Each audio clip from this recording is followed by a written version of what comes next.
Hello, this talk is on immunology, which is the defense of the body. It's aimed at optometrists, and I hope it will allow optometrists to do their jobs more efficiently.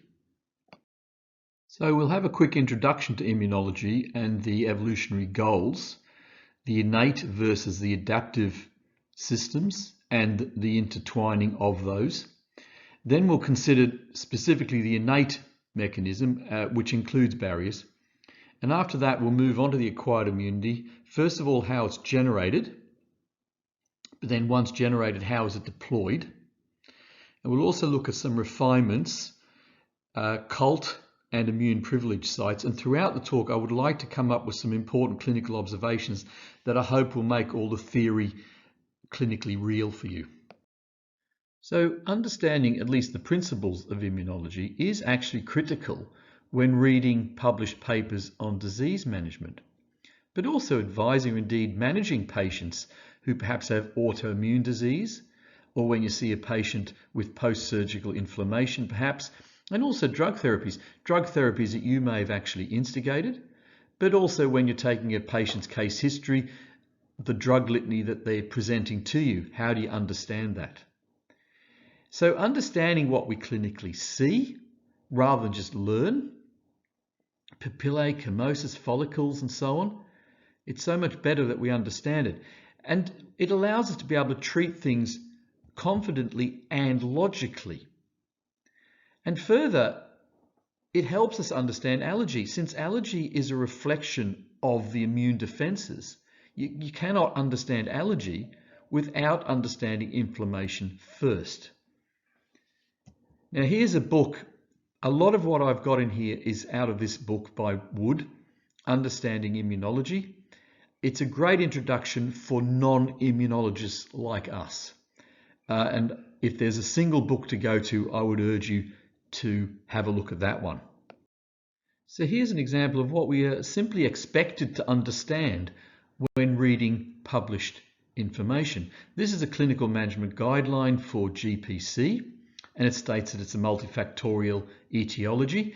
It can be a type 1 immediate hypersensitivity mediated by IgE. It can also be type 4 delayed hypersensitivity mediated by T cells. And further, they say it can also be simple trauma, which releases neutrophil chemotactic factors. Now, the CMGs intuitively expect us to understand the processes listed. They don't explain them, and why should they? Now maybe to pass a final common assessment, you could learn them by rote, but this does not make you a good clinician. A good clinician understands the principles. So an overview of the immune system, it's an extremely complicated system of proteins, cells, and organs that defend the host. The immune system must differentiate self from non-self.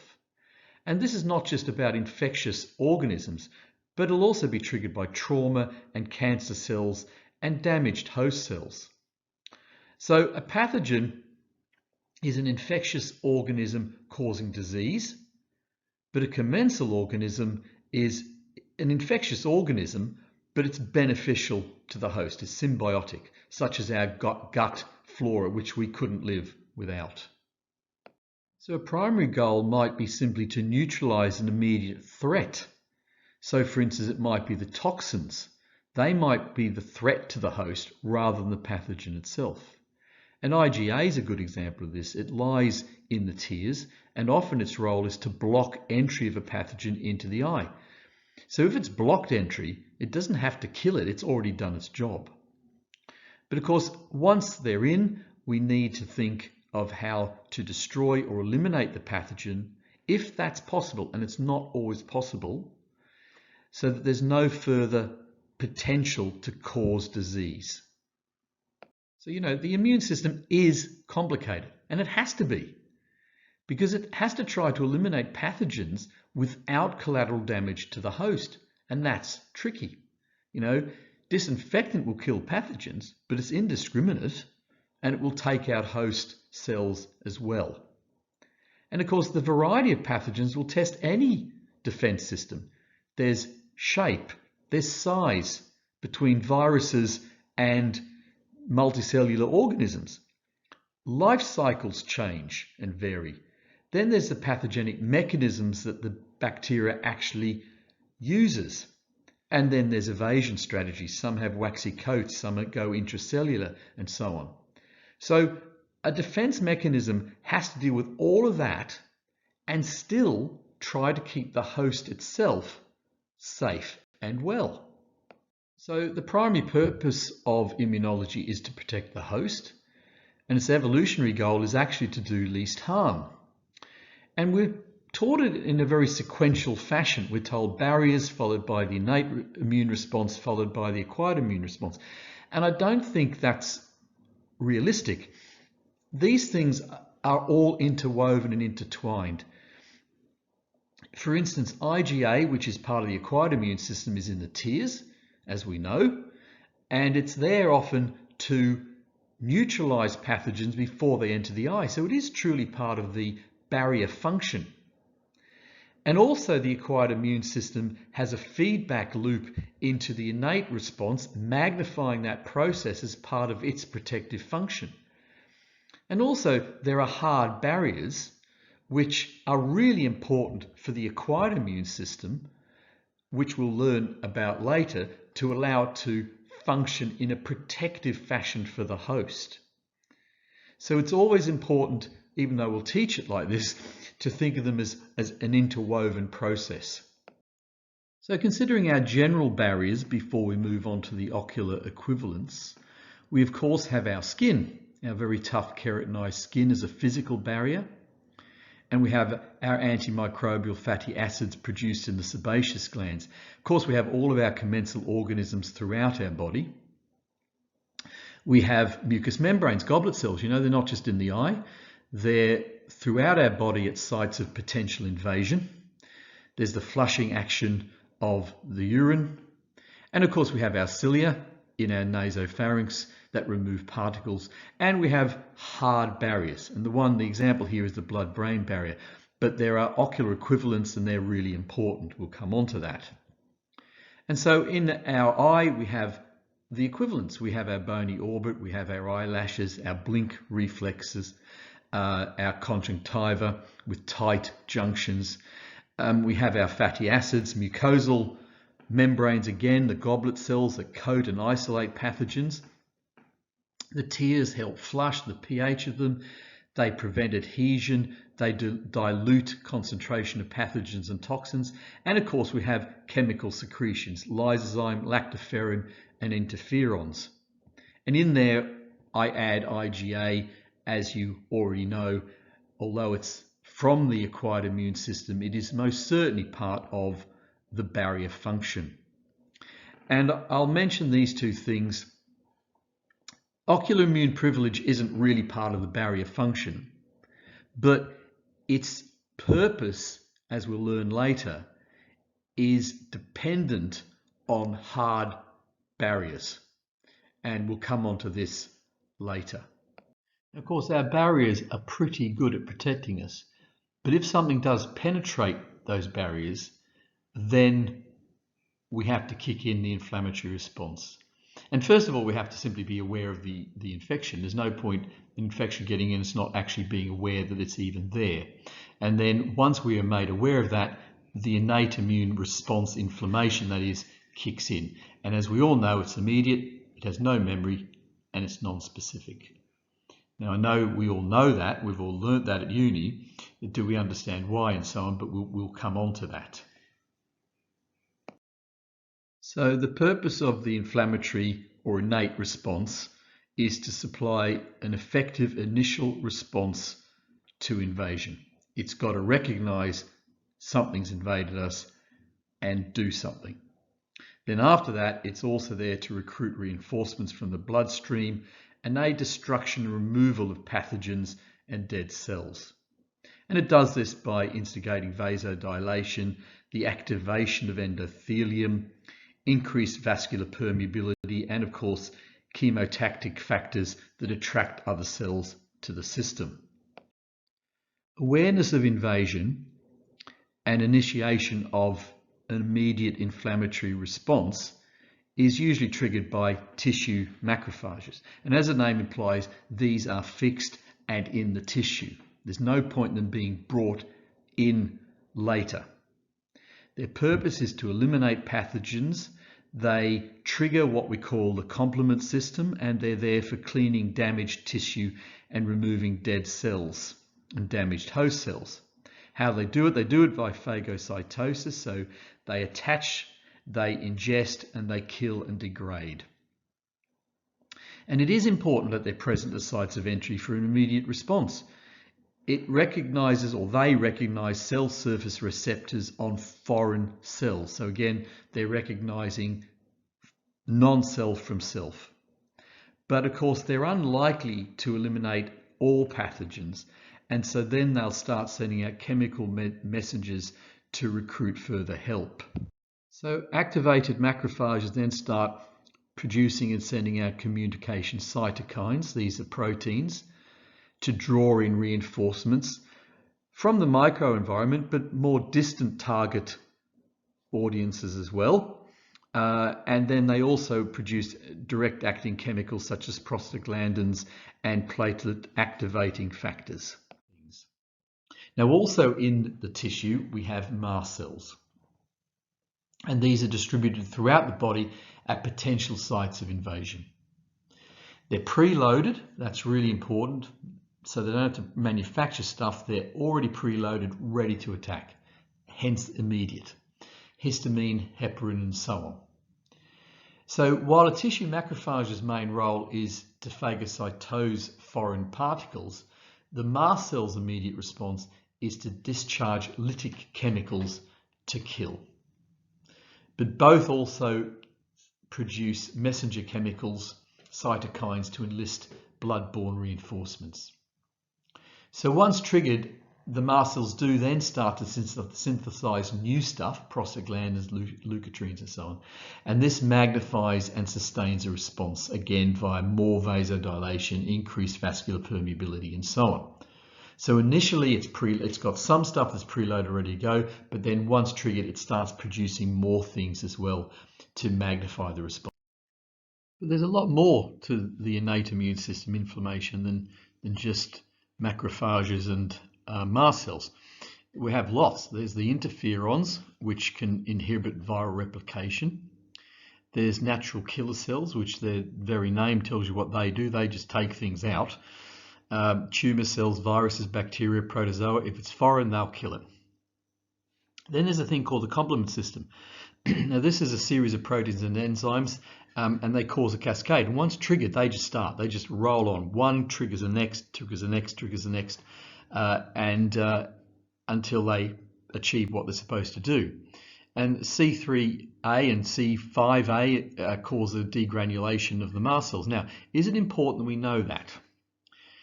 My point about immunology for us optometrists is we do need to know the principles, but the very subtle nuances of what triggers what where, I think, is not necessary for what we need. But anyway, there's also the clotting system, which the clots limit entry of pathogens, and also they have stuff that's chemotactic for phagocytes. So in other words, they attract in other things. So all very important things to know about as part of this inflammation that we're witnessing all the time. So the following slide is an attempt, and I do mean attempt, to graphically illustrate the inflammatory response. And it's not to scale, obviously. So there we are. You can see the blood vessels at the bottom. We've got our tissue macrophage and our mast cells there already. They're already in the surface of the tissue. And in comes some bugs. And step number one, the macrophage will phagocytose, and hopefully phagocytose all of them, and that's the end of the problem. But it's possibly unlikely that that will happen. So then it starts sending out messengers to the blood supply to start drawing in reinforcements from the blood. But the mast cells also trigger their lytic enzymes, and they can blow away some more of them. And again, hopefully that takes them all out. So the chemical messengers open up the blood vessels, and the chemotactic factors draw in blood-borne reinforcements, other mobile granulocytes and mobile phagocytes like neutrophils that help tackle the invasion.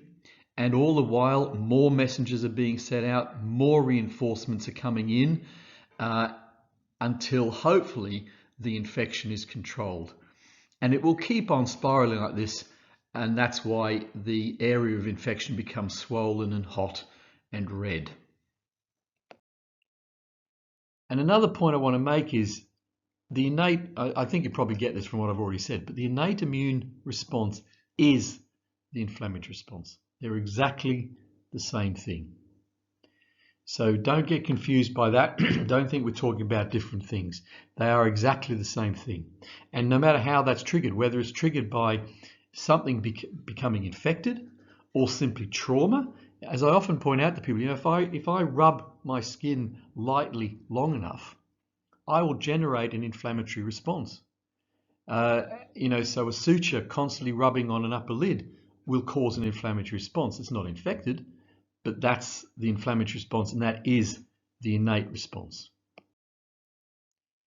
And another thing I'd like to point out, papillae, well, this is in the CMG. The papillae is hyperplasia of epithelium, and they contain a vascular core. And it is a reflection of the non-specific innate immune system. So sometimes you might hear lecturers say it's a non-specific response, and that's why, because it's only part of the innate system. It hasn't been designed to attack one particular bug. It's there to just defend us.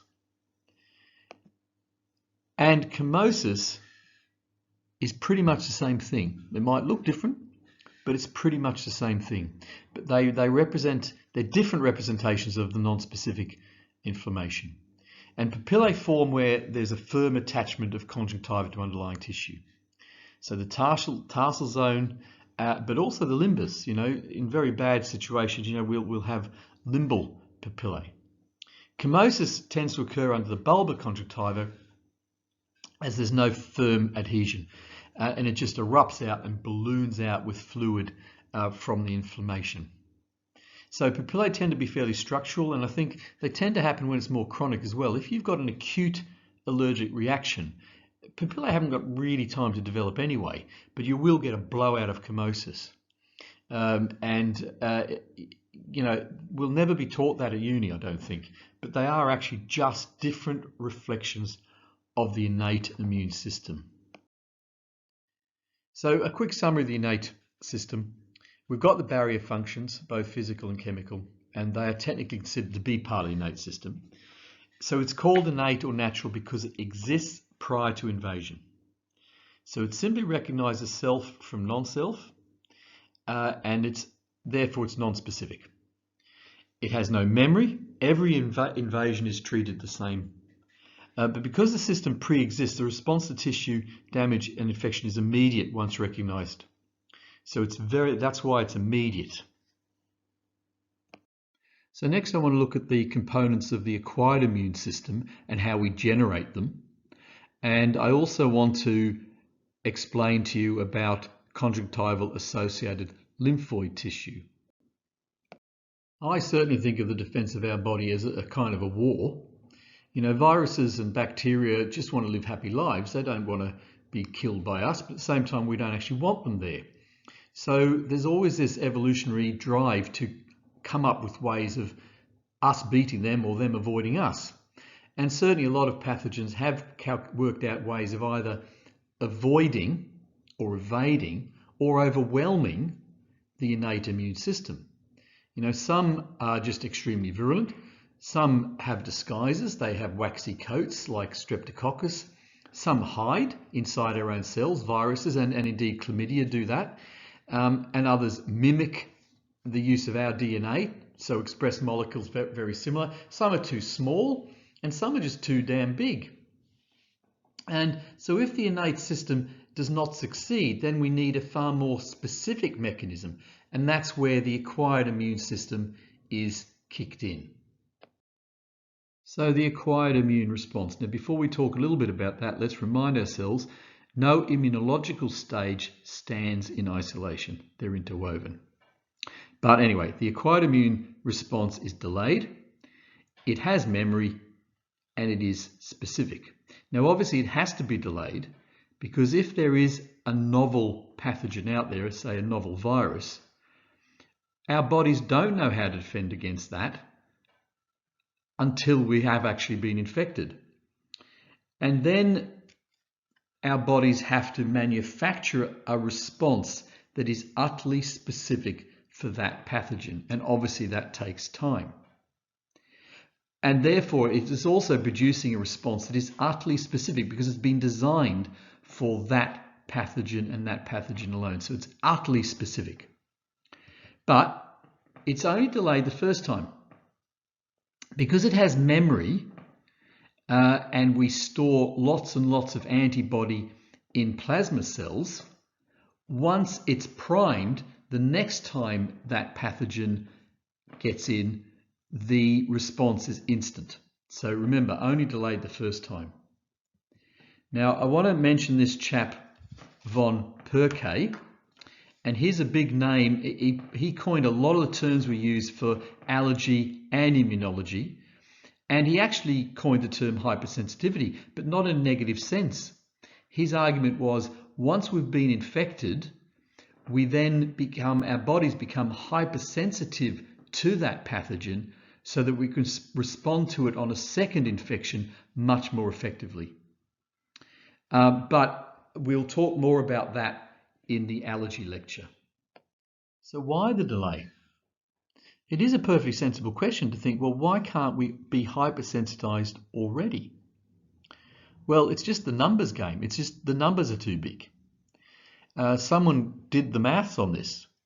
To have antibody specific for every antigenic epitope possible would take 10 to the 11 different antibody specificities. And to carry enough, we would need to have 5 tons of antibody in our bodies at all times, which is patently impossible. Now, evolutionarily speaking, since we'll never encounter the vast majority of bugs, the acquired immunity ensures that we maintain immunity to our local bugs. So we get infected once, we then become immune to that. That bug's going to hang around. We may get infected again, but we've already got the antibodies in our body. So instead of having a delayed response, we have an immediate response. But of course, when a bug either evolves differently, like MRSA, or is a new bug introduced to the area, we don't have any immunity to that. We've never encountered it before, so we have to start from scratch. And COVID-19 being, the corking example. It was introduced, and so when it first came here, not one person had any level of immunity for that bug. Because it was a virus, it evaded the innate immune system by living intracellularly, and so we had to delay while we manufactured antibody specifically to come up with a mechanism to control that particular virus. And of course, that takes time. And some people's immune systems aren't as prompt or aren't as good, whereas other people's are better. So some people struggle more with it, while other people actually just have quite a minor condition. So there are actually 3 phases to the acquired response, and each one is dealing with a tougher situation, if you will. And the cells of the specific immune system are lymphocytes. That's white blood cells. Now, the first role is the generation of antibody, and antibodies, the B lymphocytes produce glycoproteins called antibodies, and also incidentally, antibody and immunoglobulin are the same thing, right? So if you read a paper that's using the term antibody or immunoglobulin, they mean the same thing. I tend to say antibody because I can say it better, but IG, so for instance with hay fever, which is a reflection of this phase. And it'll say hay fever is IgE mediated response. So it's this particular prong of the acquired immune system that's been sort of diverted in an adverse way. And so much about allergy is a reflection well, all of allergy, if you will, is a reflection of some process here. Secondly, we have the antibody-dependent cell-mediated cytotoxicity. This is very, very important for viruses, CD8 cytotoxic T cells, and they're aimed at intracellular organisms. Now, we'll talk about this a little bit more. Again, do we need to know it? Do we need to know all little nuances of it? You know, I often have to go back to the books to reacquaint myself with it before I do a talk. But understanding it, so the clinical management guidelines might say it's a cytotoxic T cell reaction. So it's important to understand the process. And then the final one is delayed type hypersensitivity. This is a magnification process which recruits in a lot more. So we're talking about everything else has kind of failed at this point, and it's really bringing in the big guns to try to really bring in the hypersensitivity so we can really combat the particular bacteria, or particular bug, I should say. And also there's a reflection there in, for instance, a type 4 allergy is more or less a reflection of this delayed type hypersensitivity. So everything we see in allergy is a reflection of the needed and essential acquired immune system. So the antibody response, this is the nicest one really. Once primed, we produce these antibodies specific to the pathogen. And these, obviously, we've already said they have to be manufactured post initial infection. But once produced, volumes are stored in these plasma cells. So once we're carrying lots of plasma cells just loaded down with a very, very specific antibody. And on reinfection, the response is rapid and specific. There are 5 antibodies. There's a pentamer, that's IgM. We'll get onto that. IgA we should know because that's in our tiers a lot, and IgD, IgE, and IgG. So the general antibody structure, they're Y-shaped, but they have a variable region.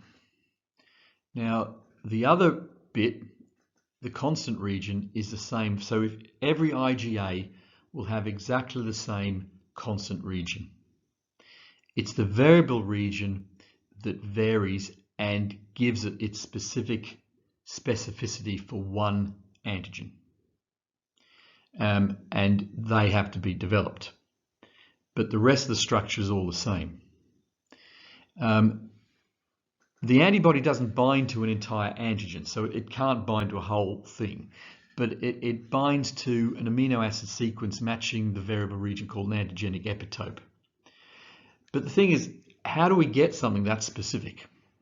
How do the variable regions with high affinity for a specific antigenic epitope, how are they created? Because they don't just pop out, they have to be made post-infection. So on first contact with a new novel, for that body anyway, pathogen, B cells will express IgM on their cell surfaces. Now the role of IgM is to differentiate into another specific antibody with high affinity for that specific antigen. So IgM doesn't actually have an antimicrobial action itself. It is simply the precursor of everything else. So let's go through it. We have this thing, clonal selection. So for instance, we've got these things floating around, and say 1 in 100,000 B cells by complete chance have IgMs on their cell surface with affinity for that particular antigen. The other ones just float on by, right? But this one just happens to have affinity for it. And then they go through, once triggered, again it's another cascade, they have clonal expansion. So those B cells undergo extensive cell division, cloning themselves rapidly and increasing the number of B cells with antigenic specificity. Then they do the class switch. The IgM then switches class to a specific one, IgA, IgG, or IgE. And then we go through affinity maturation. And okay, you can look these up in books and read all the fine details, but again, the principle is it has to go through these processes to spit out what we want. And that antibody continues to mature and develop stronger affinity via somatic mutation. So this is a completely random process. And then finally, the B cells differentiate into plasma cells, which start secreting the specific IgA, IgG, or IgE that's been designed. So they have mass of this stuff. They're just floating around with loads of it. And then we create memory cells. And they keep that specific IgA, IgG, or IgE on their cell surfaces ready. And these are very long living. So again, if a bug comes back in, we're already ready for it. So we might only have a very, very small number of IgMs with a specificity for that particular antigen. But by the time we've gone through that process, we're spitting out IgA, say, loads and loads and loads of stuff, secreting masses of Ig specifically for that particular antigen. Now, the acquired immune system wants to produce enough antibody to control that invasion as quickly as possible. So it uses different techniques to try to speed the process up. And one of them is affinity maturation, which we mentioned earlier. And in this, the antibody continues to mature and develop stronger affinity via somatic mutations, but it's mutations, so it's completely by chance. So for instance, you'll have, say, a particular IgA that may have affinity for the pathogen, but it hasn't got high affinity for it. So rather than discarding it completely and just picking up the ones that already have high affinity, that's going to take too long. So through this random mutation, some of them become higher affinity variable regions, and these compete favorably and they continue to be refined. Whereas B cells not stimulated by the antigen, they just die off. So we're sort of funneling the system down to produce a load of antibody with high affinity for that particular pathogen. But here's the rub. It's totally random. And therefore, you could have a random mutation that created antibody with affinity for the host. And that's where we enter T lymphocytes. So the T stands for thymus-derived. T helper cells are so called because they were found to be really, really vital to the process, but they didn't actually have any antimicrobial activity themselves, but they are essential to help other ones do it. And the beautiful thing about this is they recognize pathogen in a totally different way to B cells. And this is really, really critical. So it's like a fail-safe system. It's for the system to work, it has to be recognized by two different processes at the same time. And so it's always amazes me that we have any allergy at all, because these systems are so well evolved. So all the processes we've talked about before, generation of antibody, the production of CD8 cytotoxic T cells, and the delay, they all depend on T cells. And as we've already said, while the T cells do not actively destroy pathogens, they are vital to initiate all the other processes. Okay, let's say it one more time. No acquired immune response can happen without T cells. But T cells cannot, if you remember, B cells just recognize free pathogen. T cells cannot. They can only recognize antigen presented to them by antigen presenting cells. And these aren't always specific cells coming around. Macrophages are an example of an APC. And they express proteins on their cell surfaces called major histocompatibility complexes. And CD4 T cells only become these T helper cells once stimulated by pathogen presented to them on these antigen-presenting cells. So once a naive CD4 T cell has been stimulated via recognition of antigen presented on a class 2 major histocompatibility complex on an antigen-presenting cell, such as a macrophage or a phagocyte, they then become T helper cells. So initially they're just CD4 T cells. They become T helper cells, and that allows then the proliferation of B cells and the differentiation to plasma cells. So those cells cannot do it without T helper cells. They'll also differentiate into what's called CD8 T cells, which become CD8 cytotoxic T cells, and these are really important for viruses. And they also promote recruitment of cells for the delayed type hypersensitivity. So all three sections of the acquired immune system. For us, I think we should just think that there are basically two. There's a class 1 MHC and there's class 2 MHC. There are more, but they're the ones that we really need to concentrate on. Why do we have them, and why do we have CD4 and CD8 T cells? Well, it's partially because they're guiding them towards a different thing. One is directing the immune system toward an antibody response, and the other one is directing them to what's called a cell-mediated response, and I will explain that.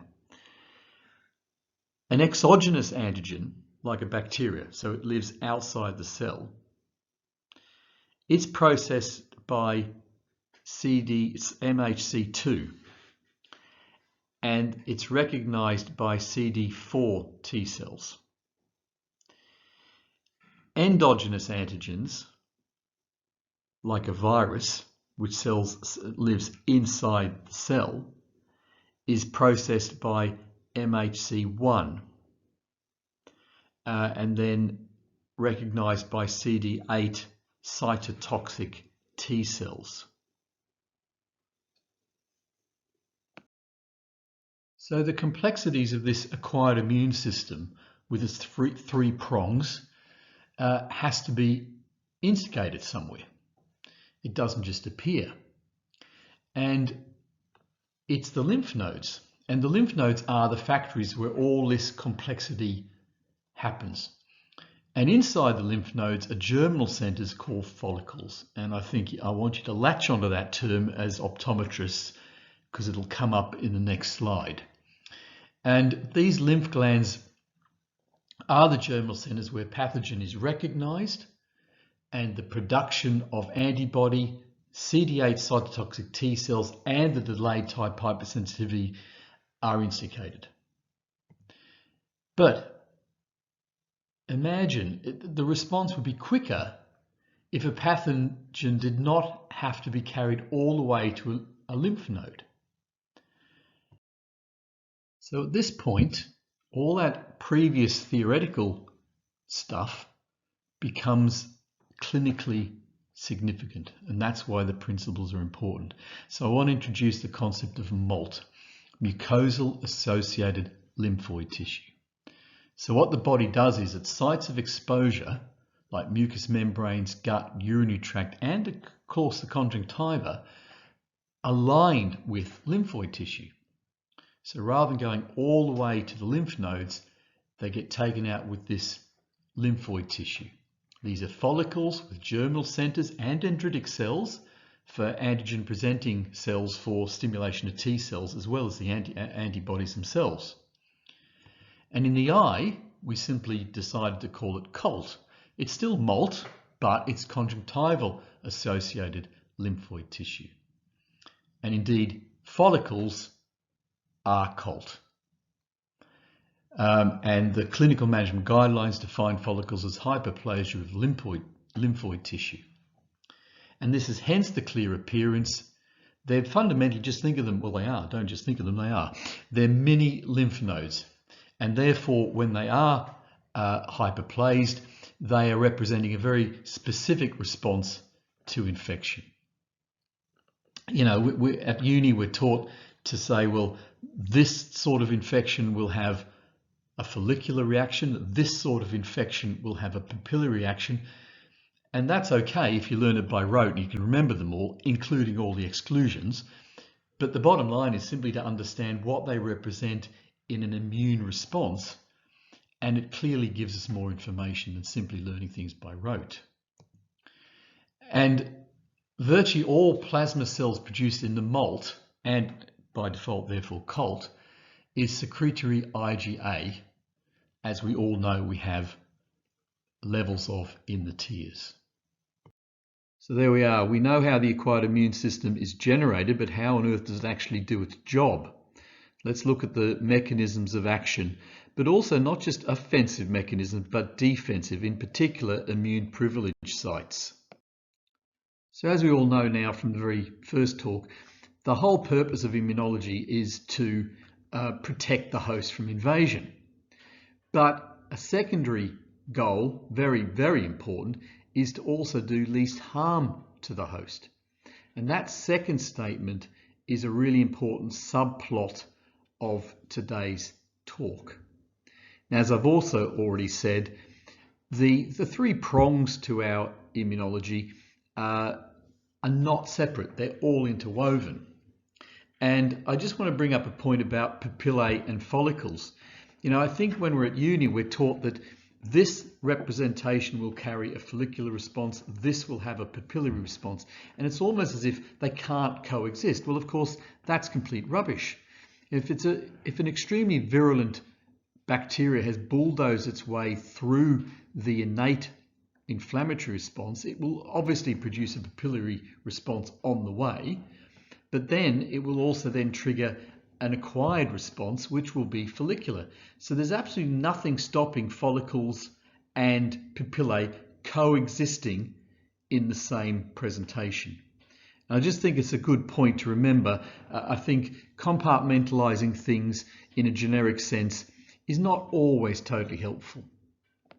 So, okay, we know how the acquired immune system produces its weaponry, but how does it deploy that weaponry? How does it actually work? And we look at the antibody response first. I mean, how does a very small Y-shaped protein destroy a bacteria, for instance? Well, there are 5 ways. The first one's neutralization. So basically, by simply binding to whatever it is, it can inhibit its action. So with toxins, with tetanus, for instance, the toxin is the entire disease process. So by binding to these toxins, it simply stops its action. Now with viruses, of course, we know that antibody cannot neutralize an intracellular virus, but viruses do have to gain entry to the cell in the first place, and by binding to viral receptor molecules, antibody can prevent entry into the cell. But also, once into the cell, of course, a virus will propagate and will ultimately lyse the cell. It'll explode out of the cell and travel via the blood to other cells.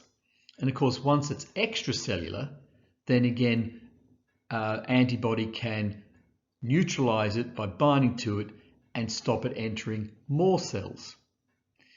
With bacteria, okay, we already know it can bind to bacterial toxins, but it can also bind to the bacteria and prevent adhesion to the host tissue. And also it can inhibit bacterial metabolism by binding and inhibiting nutrient transport. The next one is agglutination. And basically, as the name implies, you know, it just basically clumps everything together and stops the whole thing functioning, you know. Okay, it says it's multivalent, so it can bind to multiple microparticles, but basically it just clumps the whole thing together and stops them working. But also, relatively large complexes are also more easily phagocytosed by our normal innate macrophages. There's a trick to this though. If they become too big, the complexes may not be cleared. And so we can use a different sort of format to get rid of these big complexes. Number 3 is opsonization. So this term comes from the Greek word to prepare for the table. So it's trying to make a microbe more appetizing and ensure that macrophages will destroy it. Now, this process exists in the innate immune system as well. It's been going on a lot more, but sometimes some bugs can outwit the innate system, as you know. And if you've got a very specific antibody for that bacteria, it can make the opsonization process and the recognition by phagocytes of the innate immune system much better. So it speeds the process up. And then there's activation of complement. Now, we've mentioned this earlier on, and it's part of the innate immune system. It's simply a cascade of chemical molecules, and once triggered, it just erupts and keeps on going, triggering one after another down different cascades. And it will attack bacteria or pathogens anyway in a variety of ways. Some of the chemicals can simply lyse pathogens, so they get on there and just erupt. Then there's also others that help with opsonization as well. So again, attracting monocytes and macrophages to come and destroy the pathogen. Chemotaxis recruits cells from the innate system to magnify the inflammatory response. So again, here's an acquired immune system triggering an innate response or speeding up an innate response. So it's a very, you can see it's a very, very complicated system. It's all interwoven. It's not, oh my goodness, one section's finished, we'll start another. It's all muddled up and interwoven. Then there's inflammatory mediators. So they can activate mast cells, eosinophils to degranulate, and so on, neutrophils. So again, it's just, again, the innate immune system, but being triggered much more effectively by an acquired system. And then there's clearance of immune complexes. So these antibody-antigen complexes can get trapped in blood vessels, and they themselves cause inflammatory disease, which is one of the great downers. But some of the complement system help limit the size of the complex lattice, and they can prevent deposition in vessels. And finally, there's what's called antibody-dependent cell-mediated cytotoxicity, ADCC for short. So this is at a much higher level. This is when things are getting a bit tough, actually. Host cells infected by intracellular viruses, bacteria, or parasites may express antigen from the pathogen on the cell surface. This is recognized by antibody, and the host cell is killed by natural killer cells and macrophages. So again, all right, we mentioned those things in passing before, but suddenly they're being triggered again by the acquired system. Killing is extracellular. That is to say, they're not phagocytosed.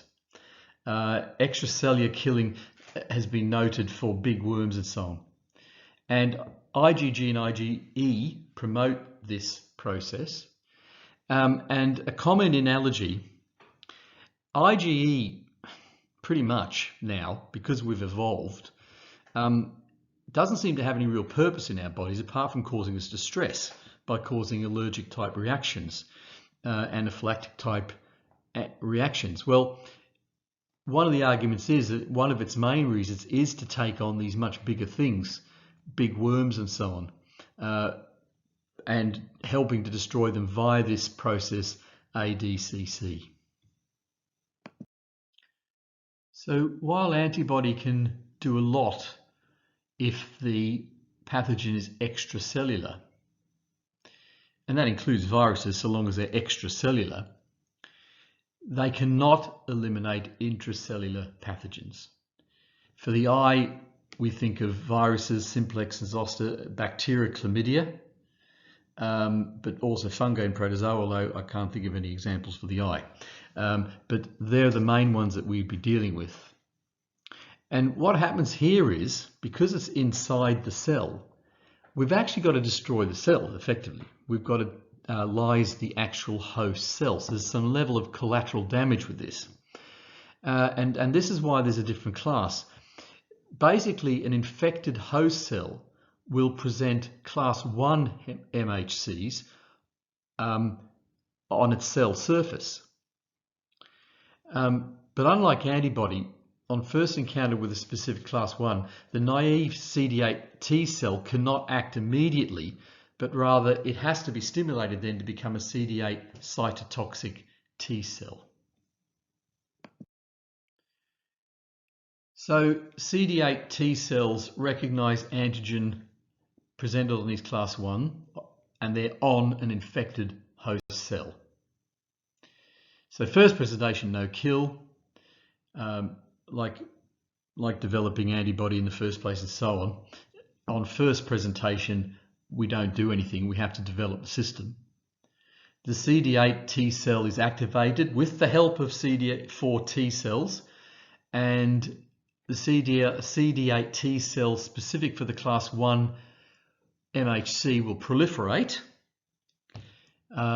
And these proliferating cells differentiate into CD4 T cells, and they're ready to kill any host cell presenting with that MHC on its surface. So it's not actually killing the pathogen, it's killing the cell that holds the pathogen. And this becomes important later on because we want to do as little damage as possible. And sometimes it's not in the host's best interest to go killing its own cells. So anyway, cell-mediated cytotoxicity, basically they kill in a couple of ways. They exocytosis, they have perforin, which protein that punctures host cells causing cell lysis.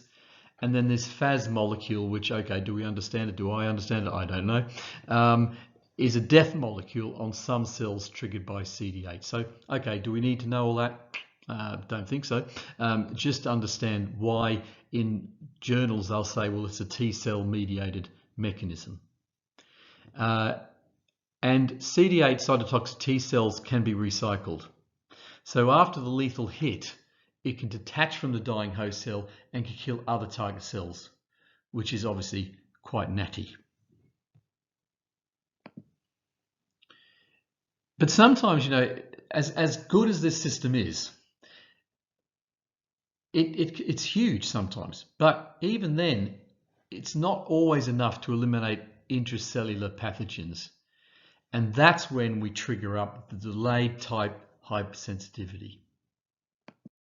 So, all right, all else has failed. The pathogen is still there and it's still causing disease.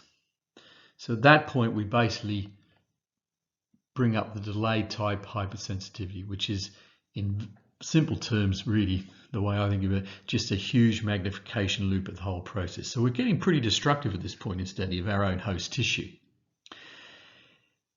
It's one of the great examples of this is a pathogen that decides to live inside the macrophages. And obviously that makes sense. That's tricky because when you think about it, everything we talked about with the innate immune system, and then so much that we've dealt with in the acquired immune system, is trying to ensure that macrophages can phagocytose and destroy pathogens.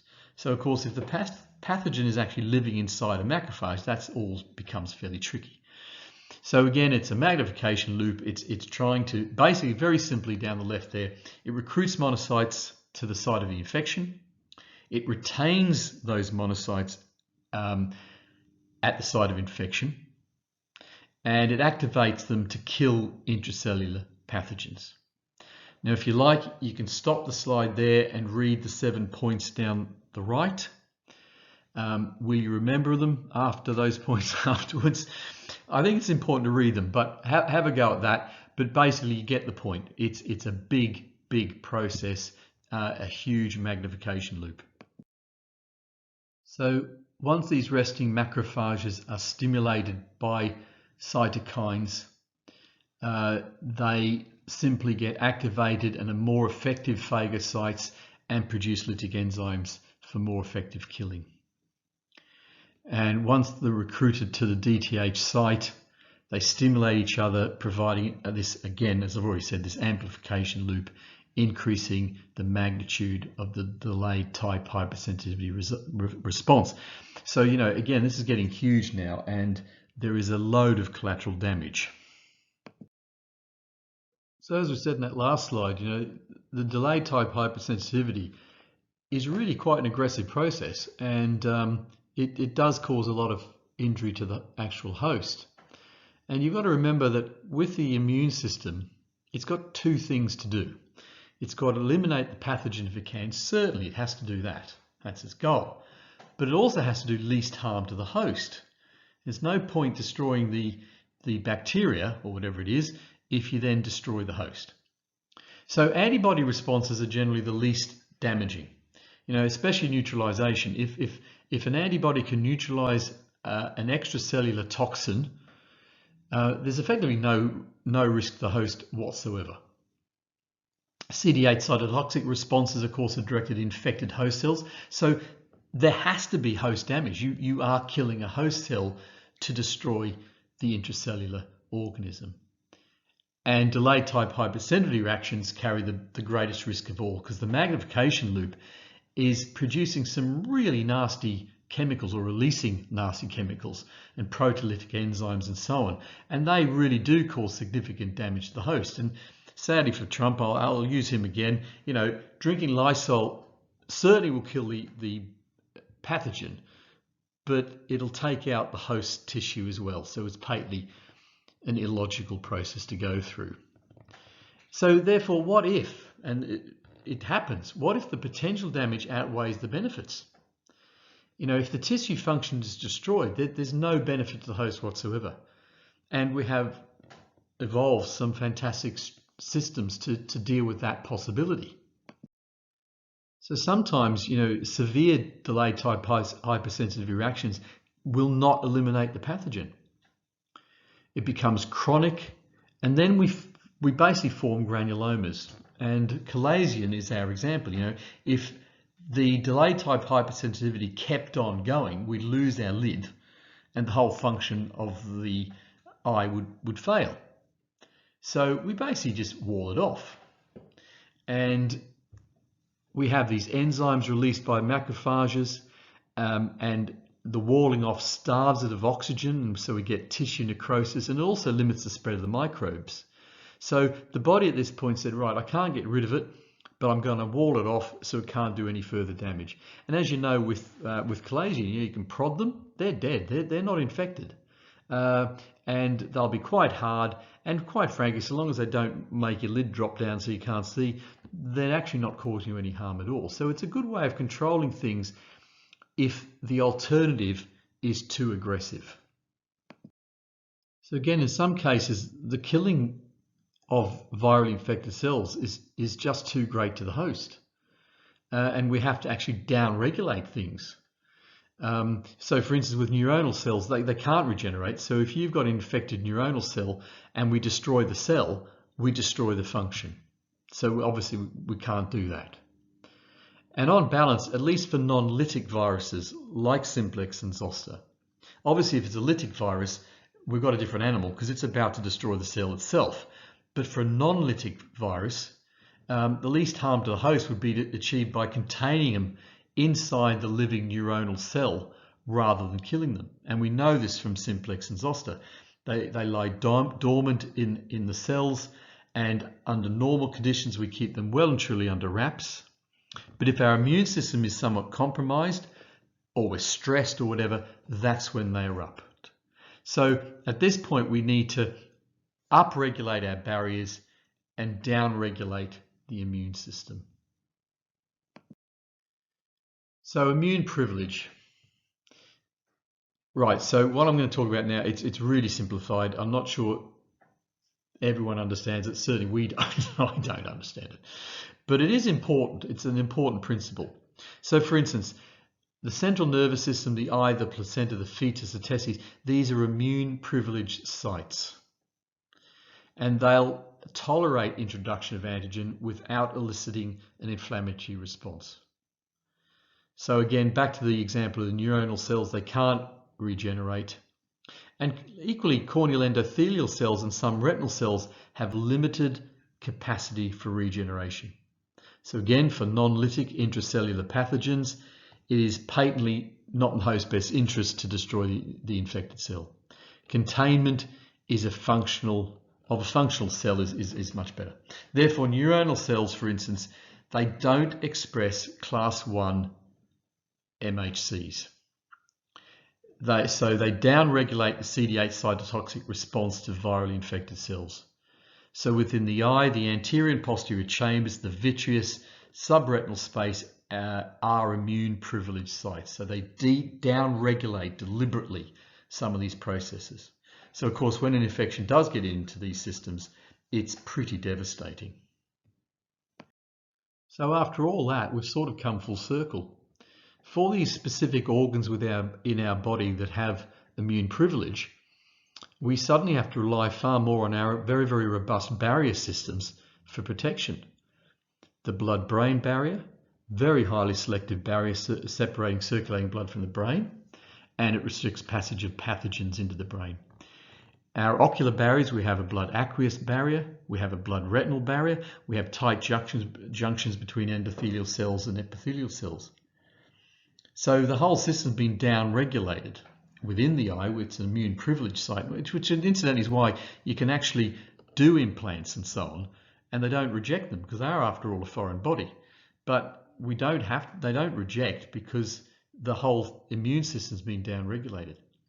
But if the barriers are breached, the impact can obviously be devastating because the immune response isn't actually there. Endophthalmitis being, an absolutely classic example. But so long as we don't do that, we're sitting pretty. So there you are, immunology in 52 slides. Thanks for listening.